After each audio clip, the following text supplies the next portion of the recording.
Now, this week marked the birth, as we know, of the world's 7 billionth person. That's according to the United Nations. 1 in 6 people now live in India, and resources are being stretched by the dual pressures of development and a population that's doubled in size since the 1970s. India correspondent Richard Lindell reports.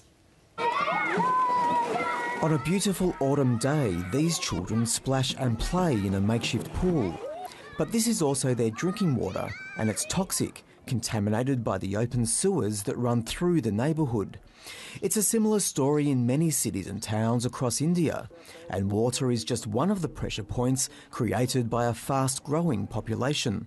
Unless there's a huge paradigm shift in planning towards realistic planning based on what is available and a huge control on population, there'll be no water, there'll be no food. We are losing more and more land to global warming. India's population of 1.2 billion is expected to balloon to 1.6 billion by the middle of the century. This will place even more stress on cities as hundreds of millions of people make the move to urban centres. For many countries, as they move from high fertility to low, they have migration from other countries to drive growth, whereas in India that migration takes place from within the borders of India. And that's interesting. It also has its own challenges.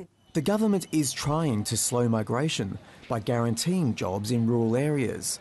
It's also tackling population growth through pilot programs providing cash incentives for those that have fewer children. Those are all temporary sops. We have to make sure our girls are educated, which has happened in the South to a big way. Not only are they educated, they are empowered. They have positions of power. They have economic independence, social independence. Education has proven to be the most powerful tool in controlling population growth. In states with high literacy, birth rates are comparable to those in the developed world. But in India's poorer states, which are also the most heavily populated, literacy among girls is lagging. And there the population continues to grow at 20 to 25% a decade. Richard Lindell, ABC News, New Delhi.